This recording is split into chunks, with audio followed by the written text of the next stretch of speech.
Hello, everyone. We're going to wait a few more minutes before we get started, just allow for some late show up folks to get here yet. So hang with us just for a couple more minutes.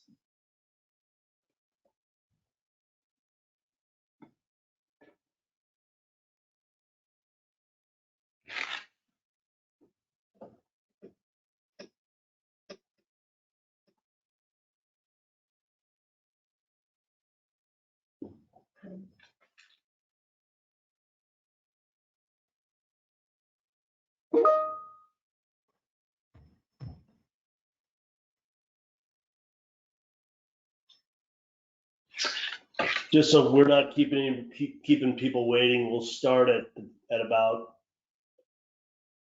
3 minutes after the hour. So probably about one more minute.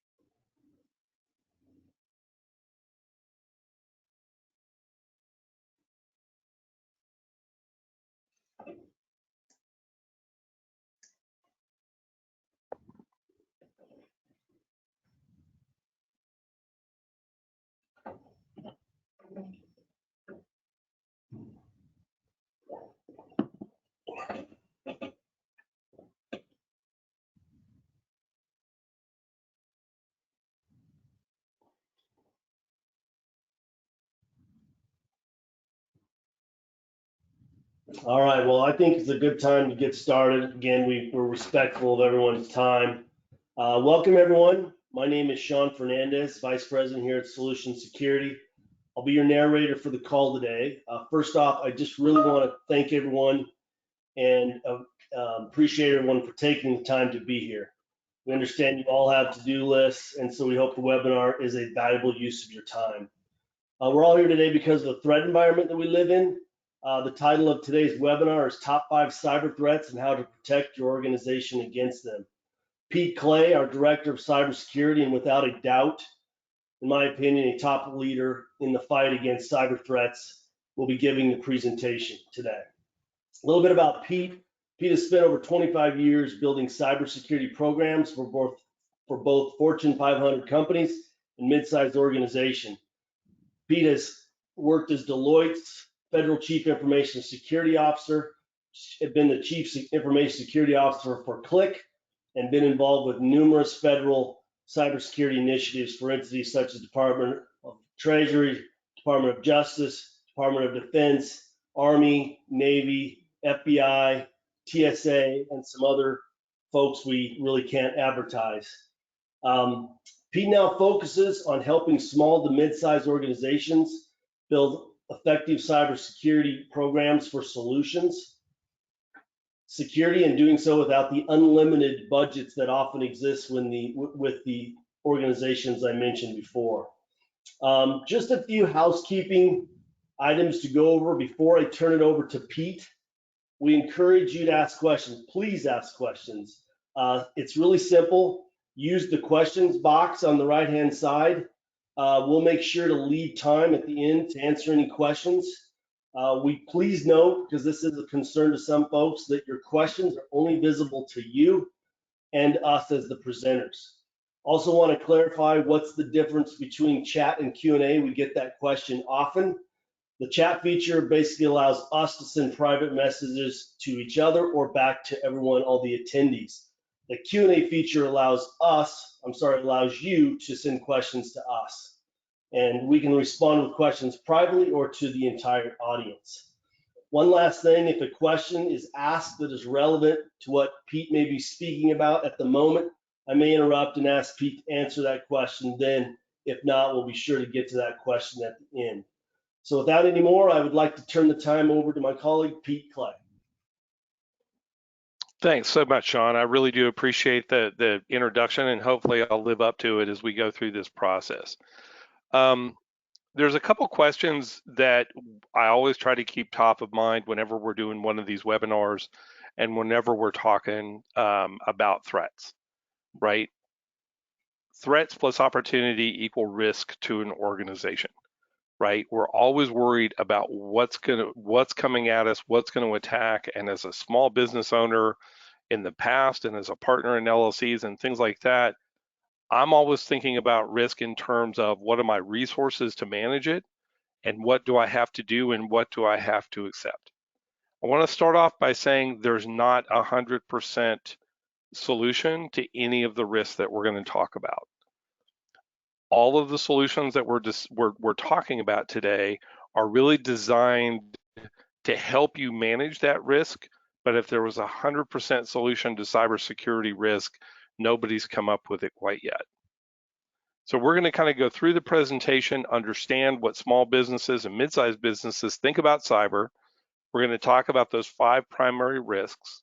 And what are those things that you really need to do to kind of figure out how to manage that and maybe go back to your IT department or security department or whoever's managing this and go, are we doing this and are we covering it?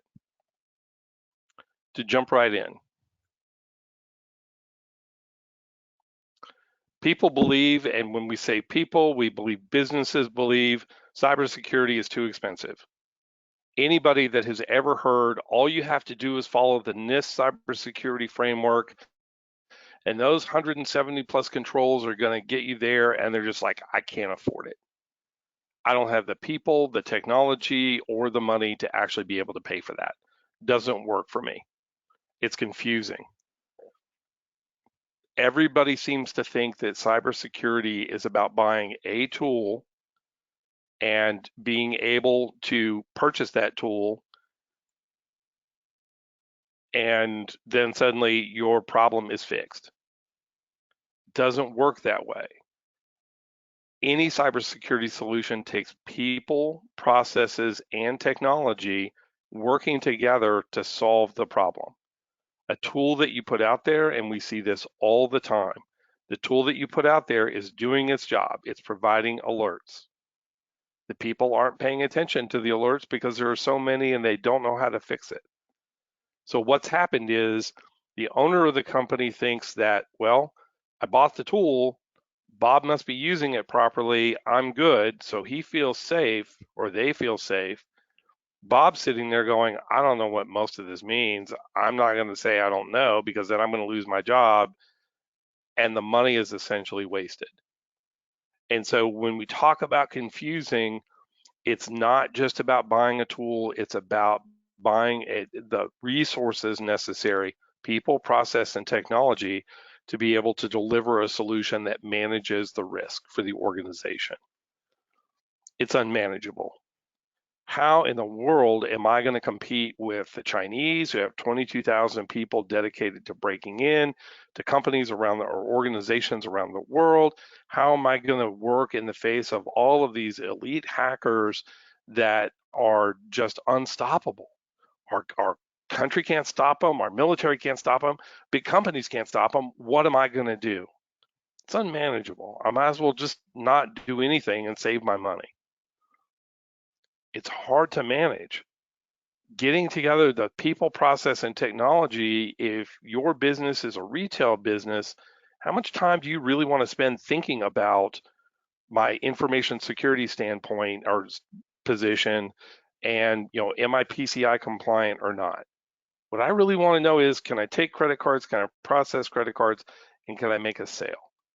Anything about cybersecurity is beyond that and just takes brain space a lot of people don't have time for. It's for large companies. Large companies, large organizations, government will figure out how to protect us, something else.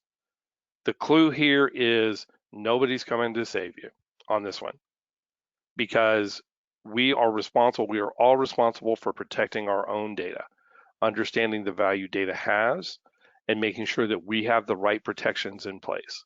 We can get help. We can do some public-private partnerships in a couple different areas, but at the end of the day, cybersecurity is around everything. It's also becoming a competitive advantage. A number of our customers now are seeing that having a cybersecurity organization help and support them as they're selling to larger upstream companies is a big deal. And it really helps to have somebody to fill out those questionnaires and answer those in a way that makes sense to everybody. It's just not my problem. You know, my job is to run a bakery, and cybersecurity, I've got 2 connections to the internet. It really isn't my problem. I promise you it is. Because whether it's a home laptop or computer and just one, or it's hundreds of people working with remote devices, all of that data has value. And that value is both to the organization that holds it and to the customers that gave it to you.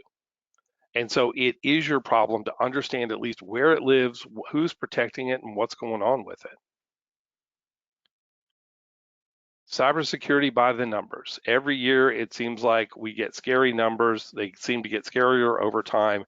Here's some simple rules of thumb. 62% of organizations know they had a cyber incident last year. That means in the next 3 years, every organization everywhere is going to have at least one cyber incident that they have to manage. The average limit on a cyber policy, if you can get it, and we've talked to a number of clients that have been canceled by their insurance carriers or seen their rates skyrocket while the coverage has dipped significantly, and we'll talk about why. The average limit's $1 million. The average cost of a data breach is $8.64 million, according to the recent Ponemon report. That gap is why small businesses get crushed when they have a cybersecurity incident.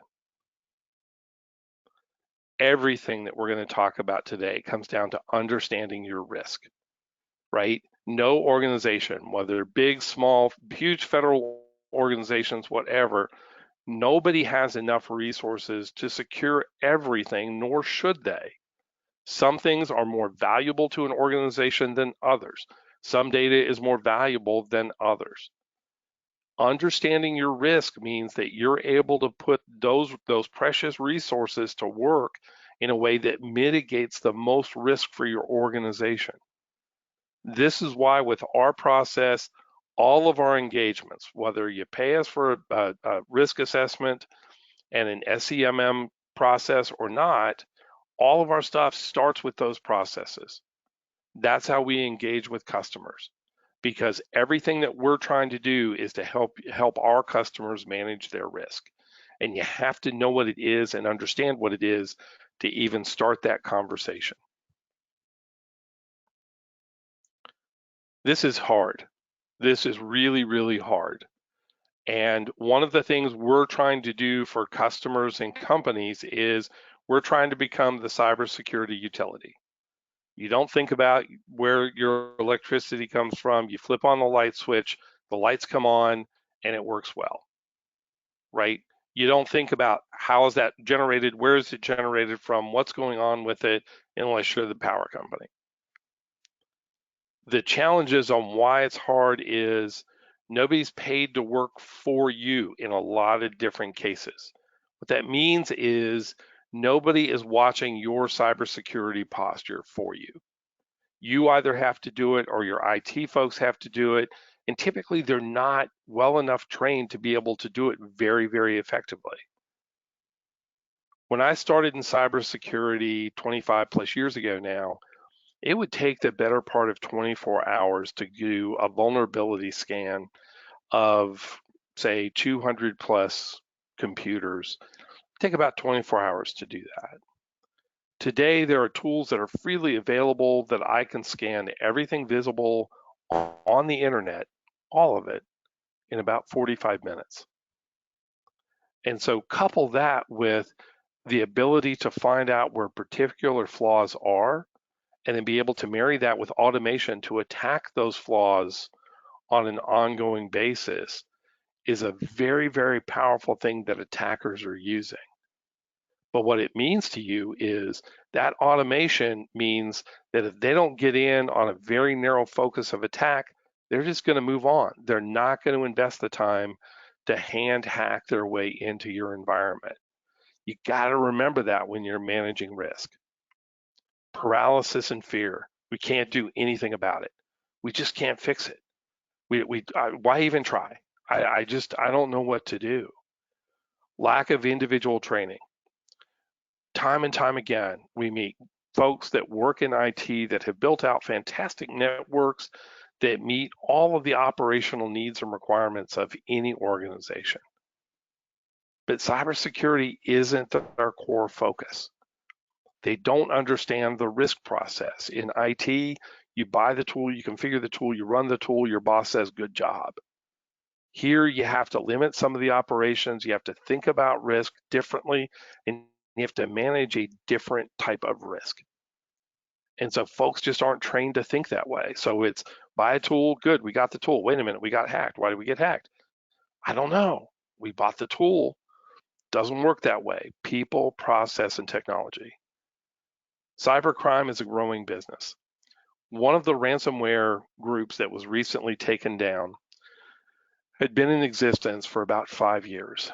And the FBI, when they were able to seize their cryptocurrencies, were able to recover about $90 million. That was just the part they were able to recover. The estimate for that 10-person group was they may have made as much as $300 million in 5 years. Cybercrime is a growing business. Why do people steal data? Willie Sutton, very famous bank robber in the 1930s. Why do you rob banks? It's where the money is. Why do people hack into things? It's where the data is. I can turn the data into money. Evolving technology is a very, very competitive business. To get something into the marketplace takes speed and precision. And what that means in a lot of cases is cybersecurity comes in patch 1.0 about 12 months after new technology is introduced. There are some companies that are exceptions to that rule, but overall, that's what's going on. Finally, companies sell function, not security, right? Nobody ever bought a great car on the basis of its seatbelts or airbags. That's just a feature that helps people justify the purchase. They buy the car because of the powerful engine, how it looks, how it works. IT works exactly the same way. The first threat we're really going to talk about are identity-based threats. Internet identity or cyber identity is a really important concept for everybody to get right, because about 70% of all of the threats come from identity-based threats these days. Credential theft, default passwords and credentials, where you buy a new piece of hardware, the manufacturers put some default passwords or credentials in there so they can manage it, to do maintenance, to do whatever. Those become well known. People use that to execute the attack. Simple passwords, big problem. Phishing, we've all talked about these things. Spear phishing, we understand kind of what these things are, but what that means is fake identities. I've had one client that I don't think I'll ever get over. I got called in, and basically it was, hey, the chief financial officer got an email from the CEO that said, transfer, $1 million to this account. Please do it as quickly as possible. CEO was out of the country, out of touch. CFO did it. Turned out to be a scam. That's a problem. Okay, so we went in, we did the risk assessment, we looked, we figured out that the attacker was probably in the email system. Everything else, we came back with a detailed set of recommendations, and they were like, nope, we got this. We have it figured out. What we're going to do is say anything over $499,999 has to have a face-to-face conversation. And I said, how did you communicate that out? And they said, well, we sent an email to everybody. And I'm like, but they're probably in the email system and they can read everything that you're saying. Sure enough, they continue to have losses and continue to have problems. Shared passwords. Shared passwords are becoming more and more of a problem.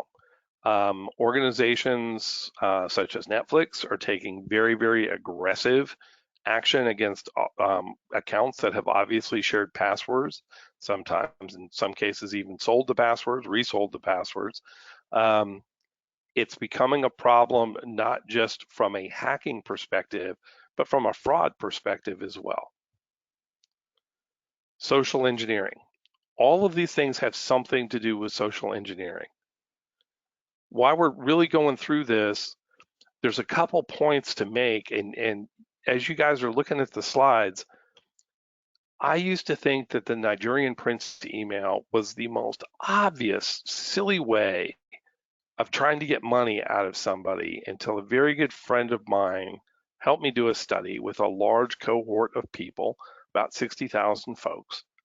And we found out that those Nigerian prince emails, I am Prince so-and-so, I'm of the Igbo tribe in Nigeria, my father died, he left me 50,000 or $50 million. The tribe won't let me get the money out of the country. If you would open a bank account in both of our names and fund it with $10,000, I'll transfer the $50 million in, leave the country, we'll split it 50-50 and go our own way.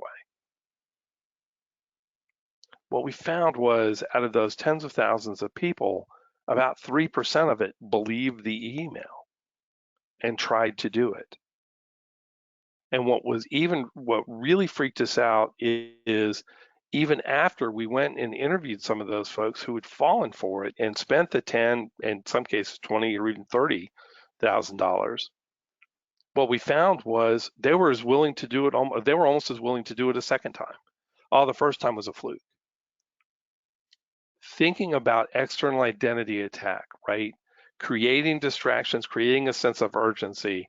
Hey, Sean, I really need your help. I really have to get this thing through. I need you guys to issue me the PO because I've got a whole pallet load of firewalls sitting down here and you guys are buying them. I don't know what's going on, but Sean, I need to get paid. Can you please get the PO out? I've just created urgency. I've just created a little bit of a distraction because if Sean doesn't know where the firewalls are coming from or what's going on, it doesn't make sense to him. But he wants to help. Human beings tend to want to help people, right? So at the end of the day, you've got to start to train people. If you don't take anything else away from what I'm talking about today, please remember this point. The best cyber investment that you can make, hands down, bar none, is to invest in a robust training program for your people. If you train people to spot things like this and respond accordingly, it will cut down it'll cut down your issues by more than half. Numbers tell us that over and over and over again. For every dollar that you spend on cyber training, it reduces your risk by $5.01. If you could make any business investment and get a 500% return on your money, I don't think it would take people very long to figure out that's what I need to be doing. That's where cyber is coming from right now. Anybody asking for help doing those things, it always follows these same processes. The thing to train your folks on, this is free, we'll give you the slides afterwards, feel free to use them, create complex passwords. Now I want to talk about this as this is flashing up on the screen a little bit. Don't create complex passwords and then tell everybody you have to change them every 90 days. Because all that happens is they don't remember them, they can't remember them, they can't figure out what they did last time, why this one isn't working, and your people lose a lot of time. The new standards for passwords is get them to create a complex password that they can know and remember, and then don't have them change it unless there's some evidence that somebody has broken into something. That's a really big difference. You can have arguments with auditors all day long. We want you to change your passwords every 90 days. You know what? It doesn't work. The numbers do not support that. It will drive your users crazy and it will drive you crazy. Don't do that. Complex passwords in the way that we're teaching you how to do it make a ton of sense. They meet all the requirements and it allows users to stay in control of their processes without creating help desk tickets and burning up a lot of time around changing passwords. All this is if you look at it, it's an anagram of a sentence you can remember. I love black olives and pepperoni pizza with extra cheese. If I can remember that sentence, which is easier to remember than ILB0 and PP-X3, I can link those two in my head. But then if you're like me and you've got 600 plus passwords to remember, you can't make up one of those. You're not going to remember 600 of them. So what you do is you add whatever system you want to invent. You've got your complex password, then you add Outlook account, Yahoo, just do it the same way every time. I don't have to use a password manager. I don't have to use any of those things. I can make this work. And I can make all 600 passwords very, very different. So when one gets inevitably compromised, I don't have to go change all 600 because I couldn't remember them.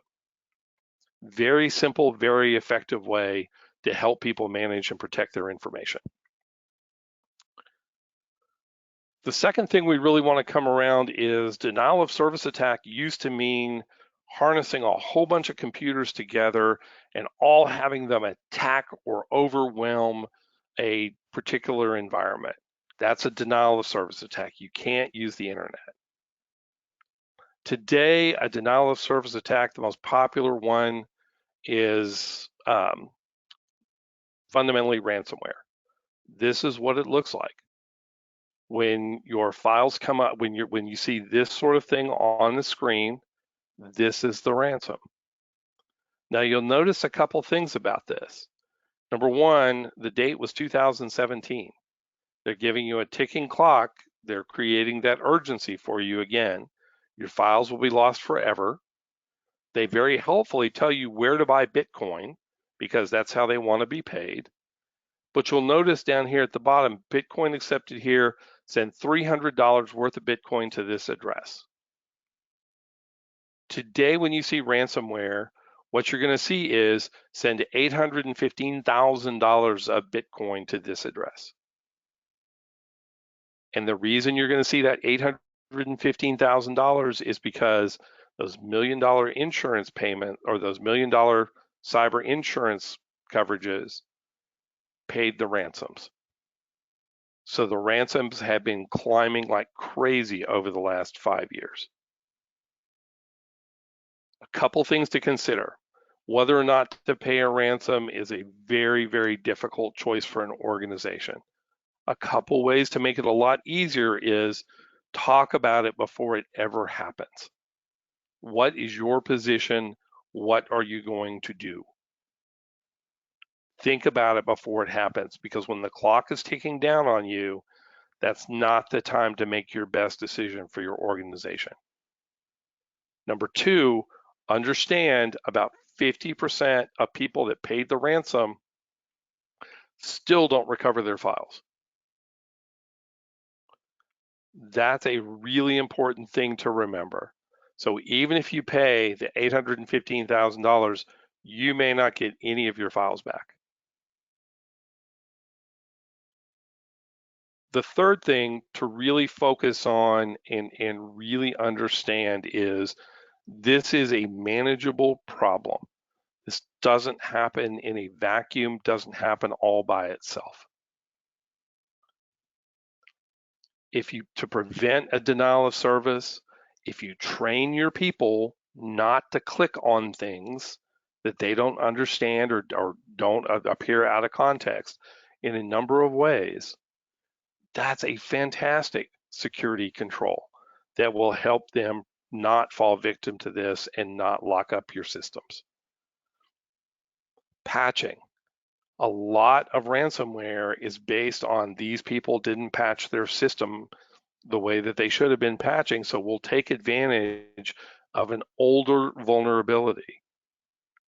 Particularly when the insurance companies have to pay these days, you're going to see a lot of questions about how well you maintained your patching because they are looking to not make those payments.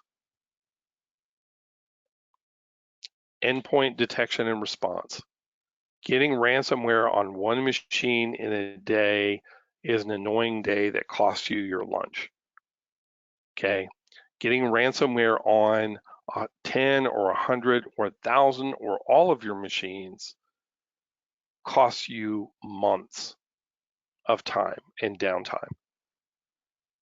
Having that endpoint detection and response, this stuff isn't magic. It will tell you what's going on. There's a couple things to really think about, and ransomware is changing even as we're talking about it. Number one, as organizations have hardened their environment and made it more difficult to get in, a new ransomware tactic is starting to take advantage of insider threat.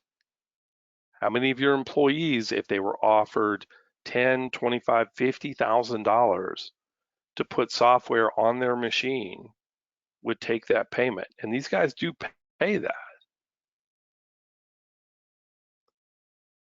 What that also means is they don't just lock up your data, they actually steal your data, move it out, sell it somewhere else so they make even more money, and then they ransom your data.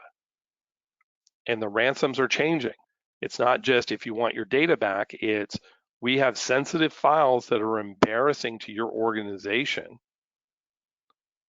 If you don't want us to release them, pay this amount of money. So ransomware is changing, and it's changing fairly dramatically, particularly in 2022. This has been one of my favorite quotes from Douglas Adams forever, the somebody else's problem field, right? Security is not my problem. A SEP field is a cheap and staggeringly useful way of protecting something from unwanted eyes or attention.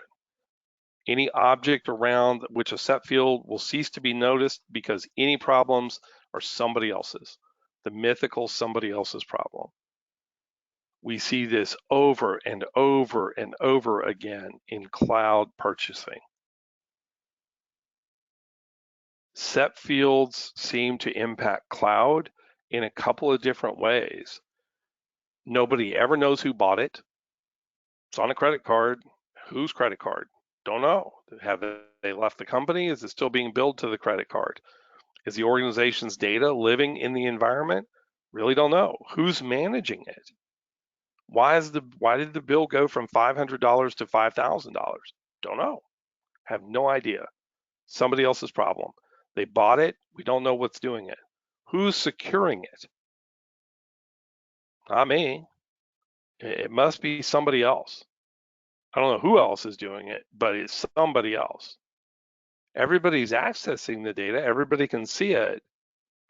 And that's where you get these stories all the time now of massive quantities of data that have just been put in databases and are sitting pretty much wide open to the world of people's names, social security numbers, user IDs, all sorts of information. Where is my data? As an organization, where is my data?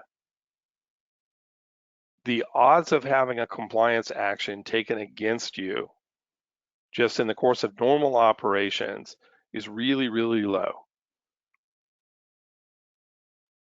The odds of having a compliance action taken against you for HIPAA, high trust, PCI, whatever, after you've had a data breach and they found that you were negligent is really, really high.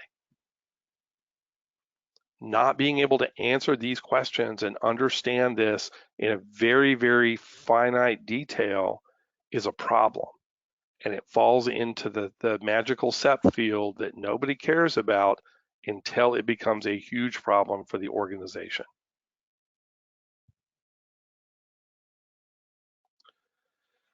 This is probably one of the toughest topics to talk about for anybody or any organization because we want to trust the people that we hire, that we work with, that they're not up to something that's problematic. We're seeing the number of insider threats increase dramatically for small to mid-sized businesses as more and more people realize the value of the data.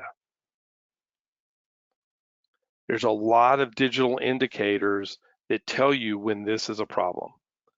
When somebody starts obtaining large amounts of data, sharing data into those cloud environments, you don't know, you just know large quantities of data are going out the door, don't know what it is, what's happening.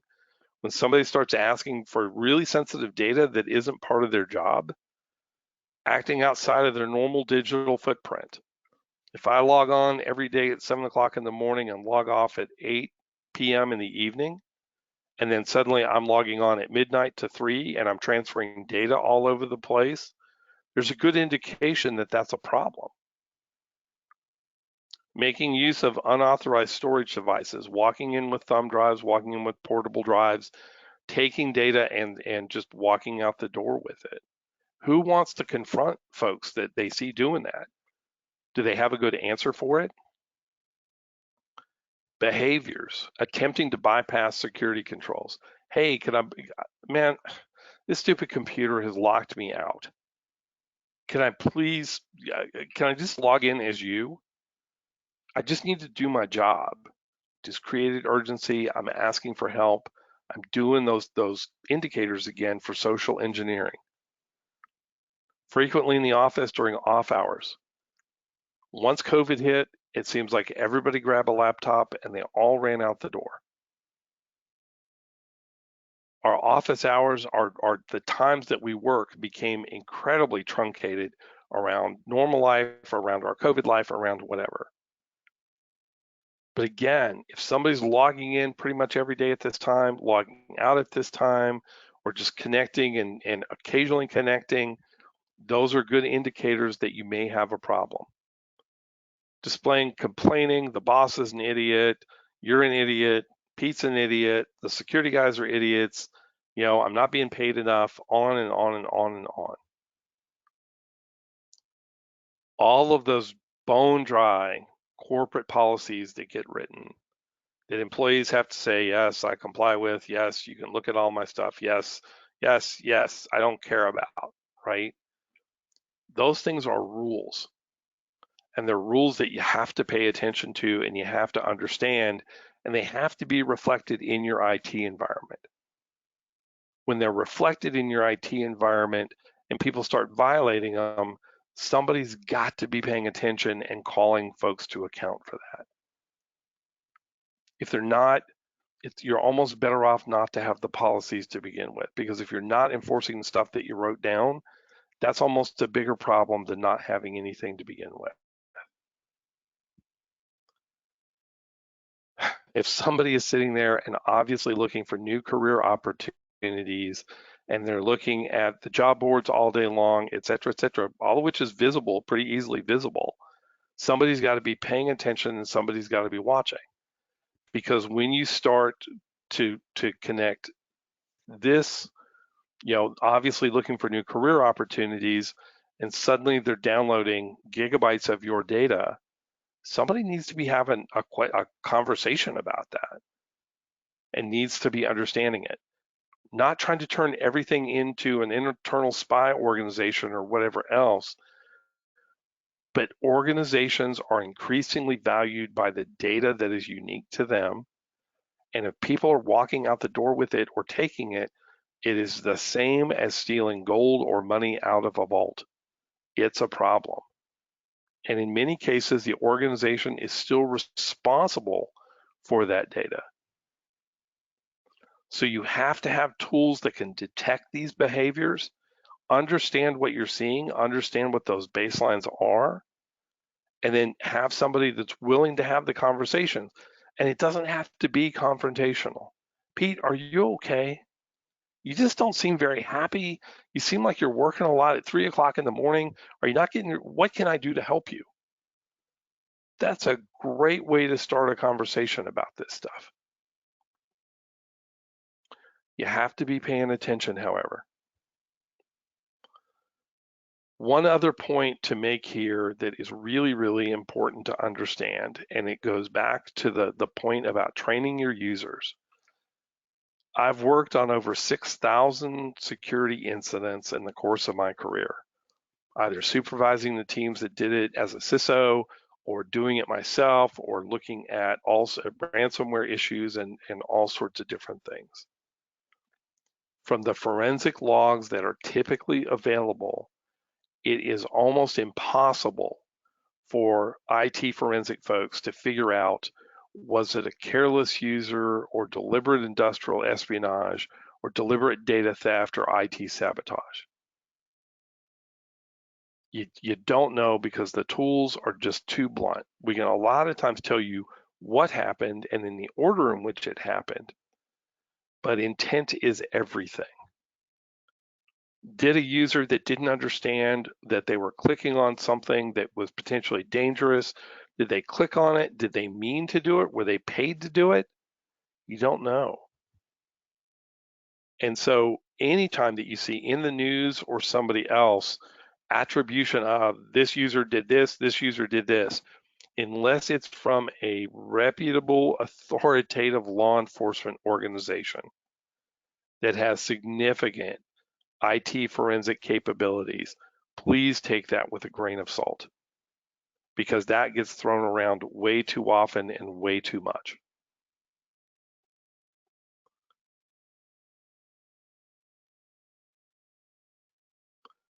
The last piece that we really want to talk about is your data is in there somewhere. This is a partial graphic representation of what the internet looks like. Each one of those little leaves coming off, each one of those little spikes actually represents thousands of computers. This thing almost looks like a picture of a galaxy. When we go back and we start thinking about the problems around cloud computing and who bought it and where is it and what's going on, your data is in there somewhere. Is it on your machines? Is it on somebody else's machines? You have to know that, and you have to be able to manage that. Not just because in some countries there are different laws that pertain to privacy, and if the data physically resides there, you're now subject to those laws. In other cases, the requirements follow a citizen. If an EU citizen is your customer, you may have to treat, or a resident of California, you may have to treat their data differently. Having your data out there somewhere is not the answer that allows you to comply with those things and do that simply and easily. It makes it far more complex and far more significantly difficult to actually comply. Data governance is an incredibly boring and difficult topic to really get people to grasp. And so we really want to talk about it in terms of, do you know the value of your data? There's a huge range here. Pretty much at the top of it, until you get to customized data, is a complete health record with billing information, can typically be sold on the dark web for around $1,000 per record. And that's because somebody can take that record and make more than $100,000 with it. So a doctor's office with 1,000 digitized patient records is worth $1 million to break in and steal. And so if their answer is, folks know this, if I'm robbing the bank, I know there's money in the bank. If you put a screen door between me and the $1 million, you just made it easier for me to steal the $1 million. The next question is, who has access to the information? If you don't know where it is, you don't know what it's worth, how much effort are you going to put into controlling that access? Where is your data at? If you don't know where it's at, you don't know how it's being protected. You don't know if it's being protected properly, if somebody has access to it, if there's a problem. Absolutely no clue. Who's protecting your data? If there's one takeaway, if you remember only that training is as close to a silver bullet as we have in cybersecurity today, please remember this other point, okay? When you go back and you start thinking about how stuff is in the cloud and everything else, pull out the contract with your cloud provider, software as a service provider, and read the fine print. We hear over and over and over again, it's in the cloud. Amazon, Microsoft, Google, fill in the name here, is protecting my data. Absolutely not. They have a couple tools that help you protect the data. They typically are responsible only for the hardware that the data is sitting on. There's a lot more that goes into that, and you're still responsible for it, regardless of where the data is. You have to really begin to pay attention to that to understand how well your data is protected. They'll give you tools, they'll give you a little bit of a platform, but you got to get it figured out. If you do those things, and if you implement these things for your small business program, you've got better than a fighting chance of protecting your organization and your data from a crippling cybersecurity attack. When you start missing parts of this and start missing pieces of this and don't start to address these threats, your risk starts to grow significantly. And if you know, in closing, if you know that 100% of organizations are going to have a significant security incident in the next 3 years, the question for you is, between now and then, how much of this do you implement and how much of this can you really protect? I'm going to take a breath there and see if Sean or if there's anyone still paying attention in the audience, if there's anybody that has questions that I can answer. Love to do that with our last 12 to 13 minutes.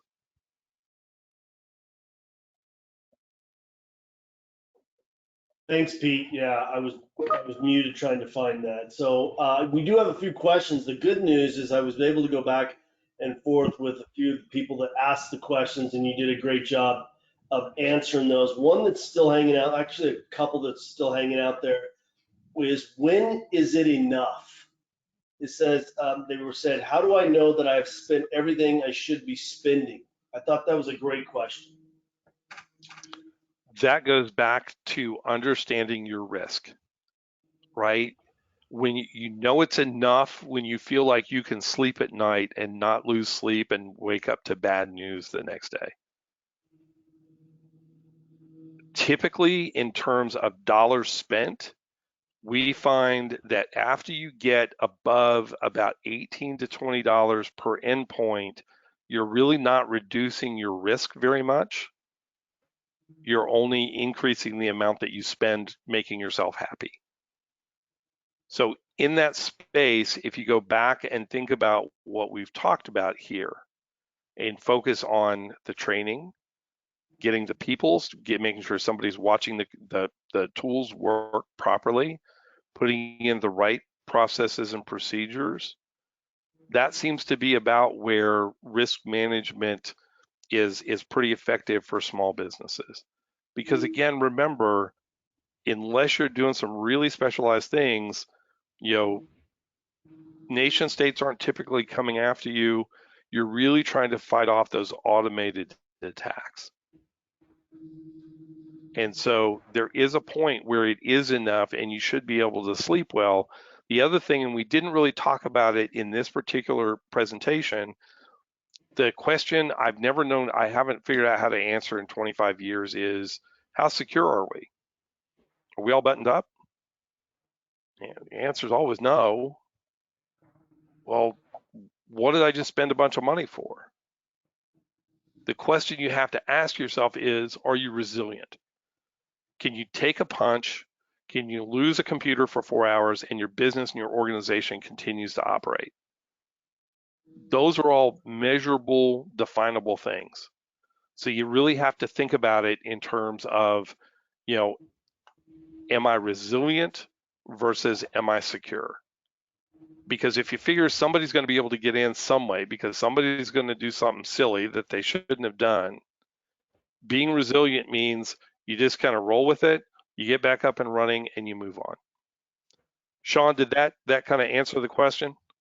Yeah, Pete, I think it did. Thank you.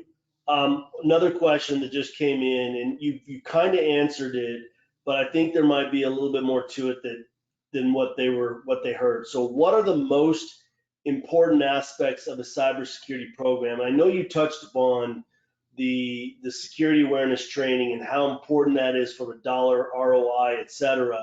But perhaps you can maybe talk about just briefly what are the next most important aspects of a cybersecurity program? Guys are right here. Cybersecurity training, patching, endpoint detection and response. If you add in backup, and you add in 24/7 monitoring, you have a very effective cybersecurity program. For preventing ransomware, these three things are very clearly head and shoulders above what needs to be done. But Perfect. going beyond that, you need those other components. I think you answered this one too, but it says, where do I start? So would the starting point be the security awareness training, or is there assessment, or maybe you can talk about that briefly? It always goes back to the very beginning of kind of where all of this starts from, right? And that is understanding your risk profile, right? A good risk assessment should come in and not just give you a checklist and say, you have these 4 policies, you don't have these 5 policies, you have these tools, you don't have these tools, you're doing this, you're not doing this. It's got to start with, what are the threats that are most likely to impact your business? What are my risks? How likely is that to really impact your business? And if you start there, that allows you to spend smart, measure results, and really understand that you're making headway against the risks. Did that help? Yeah, I think so. I'll confirm after, but with that question. But the good news, I mean, we had quite a few questions, but I was able to confirm with almost all of them that you had answered their question during the presentation. Okay. Well, everybody, I want to thank you so much for spending the last 50 minutes with us now, or 53 minutes with us now. If you have any questions, free advice is not always worth what you pay for it. We're happy to answer the questions, whether you work with us or not. We're always happy to do the risk assessment for you and give you our best thoughts on where to go and what to do. But other than that, thank you very much for your time and attention. And feel free to reach out if there's something we can do for you. Thank you very much, everyone.